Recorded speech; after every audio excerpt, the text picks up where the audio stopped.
Claude Thérosier, vous avez eu le plaisir d'intervenir lors de cette keynote, au début de ses premières assises, pour définir l'intelligence artificielle. Au sein de Magic Makers, on a compris que vous pratiquiez l'intelligence artificielle au quotidien. En tant qu'actrice, finalement, avec toutes vos équipes de cette intelligence artificielle, qu'est-ce que vous retenez de cette matinée? Est-ce qu'il y a eu des surprises, des étonnements, et même parfois des amusements? Parce qu'on a entendu Socrate, on a entendu des craintes, on a entendu machine, enfin, il y a eu toute une série de mots. Alors vous, qu'est-ce que vous retenez? Moi, je retiens que finalement, on n'a pas tant parlé d'intelligence artificielle que ça.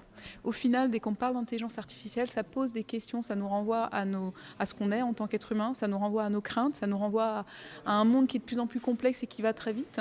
Moi, j'ai entendu quand même aujourd'hui beaucoup de craintes, de peur. Et j'en reste en fait sur moi, mon axe principal, c'est démocratiser, vulgariser, expliquer.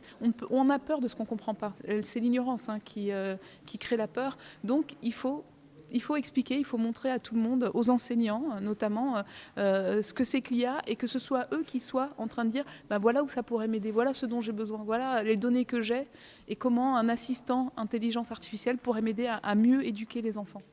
Il y a aussi une autre question qu'on peut se poser à l'issue de ces premières assises. On a beaucoup parlé de codage. Alors vous, qui êtes aussi dans la pédagogie, même si c'est en dehors de l'école, ça reste de la pédagogie, vous diriez que le codage, c'est une porte d'entrée obligatoire vers l'intelligence artificielle? Parce qu'on peut avoir le sentiment que cette question a été souvent abordée par les différents intervenants ce matin. Alors, je pense que j'aimerais revenir en fait sur une question qui n'est pas posée ici directement, mais qui est sous-jacente. C'est est-ce qu'on a tous besoin de savoir programmer? C'est une question qui revient souvent. Alors, moi, ma vision, c'est qu'on n'a pas besoin que tout le monde soit un programmeur. On n'a pas besoin que tout le monde soit un développeur informatique, c'est pas vrai. D'ailleurs, dans une société, il faut plein de gens qui font des choses différentes et qui, ensemble, en utilisant l'intelligence collective, la collaboration, vont construire des solutions.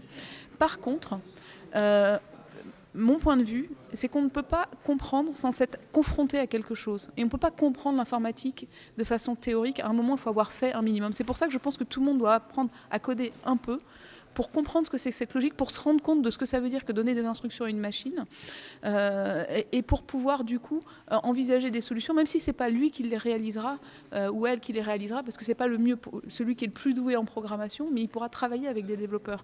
Par contre, on a besoin de plus en plus de développeurs, parce que quel que soit le métier aujourd'hui, force est de constater que l'informatique est un super outil et qu'il transforme tous les métiers.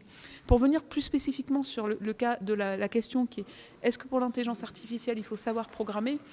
C'est un peu la même chose. Ce que j'ai essayé de faire ce matin en expliquant ce que c'était l'intelligence artificielle et en l'expliquant avec un exemple concret, simple, c'est encore une fois pour pouvoir comprendre comment on peut utiliser une intelligence artificielle, comment on peut...